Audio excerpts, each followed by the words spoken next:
Well, we're running from the Santa Monica Pier to the Welcome to Las Vegas sign, and it's about 340 miles.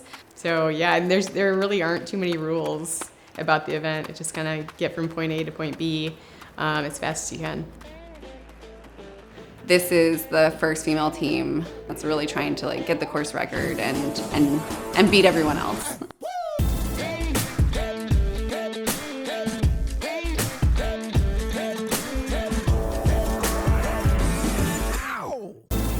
What we're doing is insane, actually. It was very vague as far as details on what we were actually signing up for. It's not marked. It's like I'm gonna have to look at a map. One of two all-female teams that are doing it this year for the first time, so that's really exciting. There aren't clear course markings, no clear exchanges. Well, I'm gonna run 340 miles. Not by myself, but as a part of a team. The original intention is to be the fastest women's team. I'm blown away by the fact that you guys are here. It's not a marathon. It's not an ultra marathon. This is bigger. This is crazier. You're going to be running in the night, in the day. There are stakes. We're running through Death Valley. It's called Death Valley for a reason. It's going to be really easy to get heat stroke. Periwinkle blue. If you have not been given a kit, come see Megan over here and we'll give you your kit to wear. Your fly-out jerseys are going to be key for helping to stay cool. The Oiselle runners will be using a Polartec fabric called Delta, and it's engineered to help keep you cool. This fabric maximizes that ability by holding a little bit of sweat next to your skin and prolongs that cooling phase for you. So much can happen. I mean, you're out there for 2 days. To set the female record, we just gotta get the fastest time from LA to Vegas.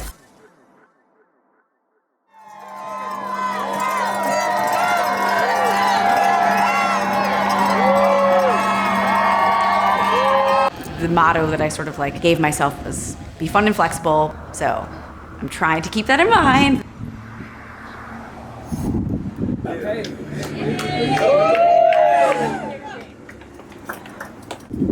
Oh my God, that was fucking hard. 7-minute miles. Dude, that chick in the long sleeve black, she tried to keep up with me and there was a car that was coming. I was like, nope. And I caught right in front of the car and she never caught me again. It's a very, very big part of my identity as being a runner and being an athlete. That's kind of how I express myself and how I'm able to put what I'm good at out into the world.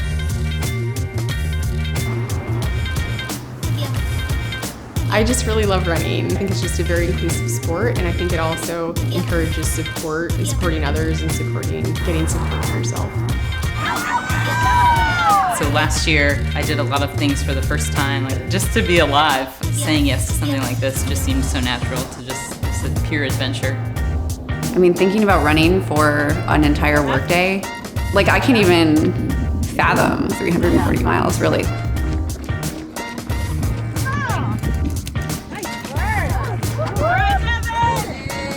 I ran a 50K last weekend, and I'm coming off injury, but this morning, a different part of my foot started to hurt, so I'm just really not willing to start running, my 60 miles. I don't want to have that in my head, so it just makes me feel more anxious because I'm when I wake up tomorrow, how's it gonna feel? It's very hot. It's terribly awful. There's nothing. Let's just keep track between here and end. Just want to see if there's any place cool to stop. Yeah. Okay. Wasn't fun. As I've gotten older, people start to lower their expectations of what they can do and what we should do. And not that it has to be distance or whatever, but it's just the mindset of just knowing that you should keep wanting to push yourself. I like to test my limits and see sort of just what my body can do. You just really get to know your own mind. To be able to see where the next point is and you're not really getting closer is daunting, but you just have to know that it's coming.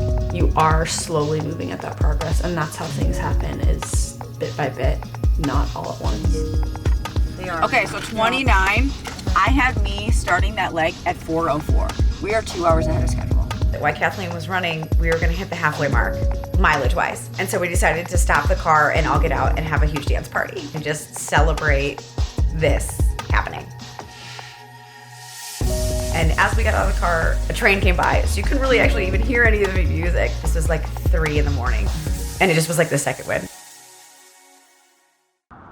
Run was great.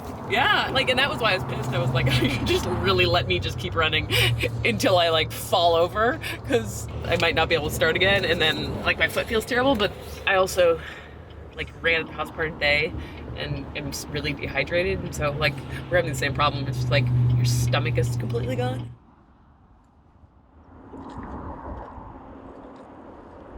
My body's just fatigued from being awake. Because you're running with all these different temperatures, you just don't want to eat anything. And so your nutrition is off. That, I think, was the hardest. The general exhaustion. Everybody felt that way. And you could see it on people. You could see it definitely on a few people that it was the kicker.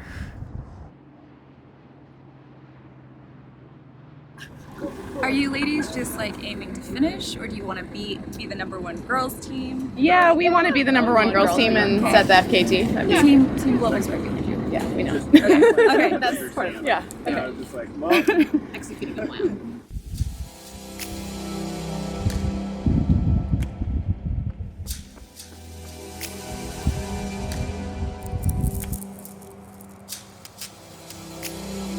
Okay. The main thing is it's just really, really hot, and like these miles feel terrible. Yeah. Because there's no landmarks, Yeah. right? Definitely had 2 pretty warm legs. I don't think I've ever been like more hollow. There was just like nothing. I was completely just emotionally and mentally drained. It was just like everything I could do to get to the RV, like that, like I had nothing left.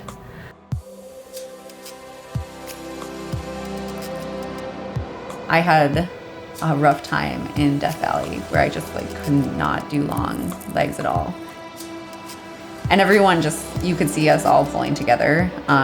Even though I could only do a leg of like 1 mile, I would offer to do another leg of a mile like 10 minutes later, just for a small break. I'm not used to being in a situation where I feel so like just so exhausted and just at the point of I don't know if physically I can do this. Like that's kind of a weird place to be for someone who's like physically demanding on their body like runners are. When you just feel so exhausted that you don't know if it's there, that's kind of a weird spot. There will be, it's not like if there's gonna be a breakdown at some point, it's just like, how do we as a group like manage that?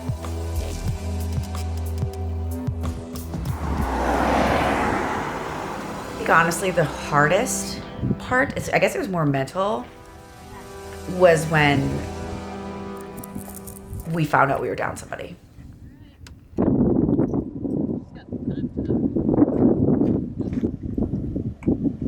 Oops. Okay. The word doesn't keep going. Or we didn't want to go back.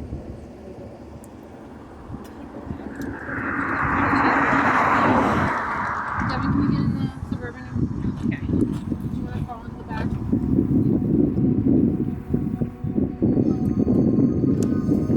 I also don't think she's eaten anything, you know? Yeah. So it's just not good. Like, she just needs to be in a sterile room. It was sort of just a panic moment, basically, because now everything had to be changed. We had such a plan, and now it was going to be sort of like upended. And it was just like, what does this mean? Like, what is the game plan now? I am probably going to tag Robin into drive, and I'm probably going to take her. Even though we're the closest emergency room. Yeah, it's in this next town.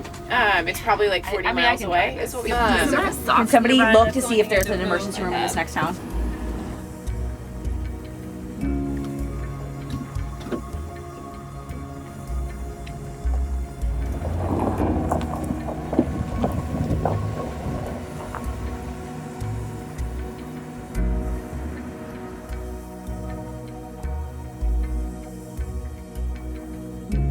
Like, I couldn't process, you know, like, how is this gonna happen?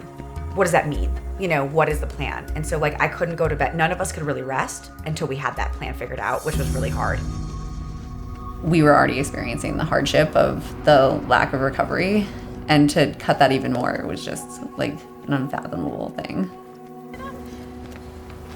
It's getting dark and like things started to really settle in, like we have a long way to go.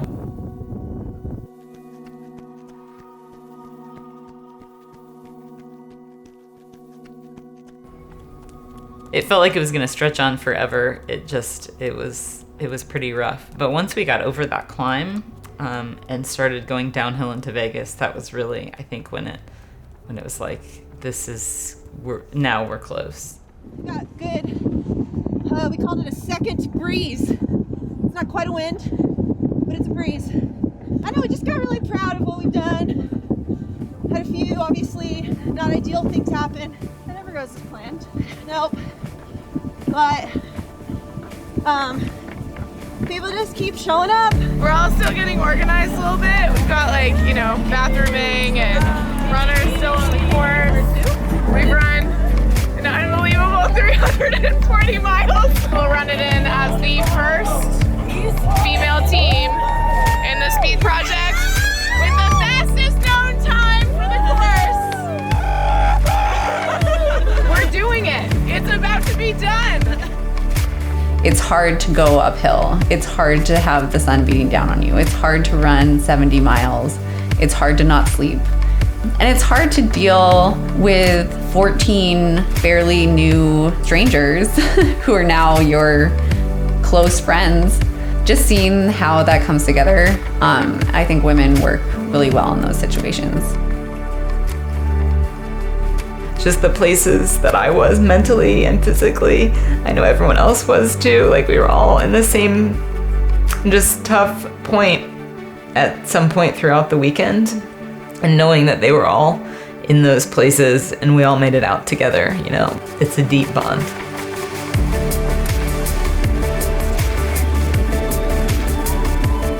Just running down that final stretch all together as a team, it was just incredible. Like the whole experience was, the team doing this for each other, and one at a time we were each giving our own strengths and skills and lending our own mileage to the effort.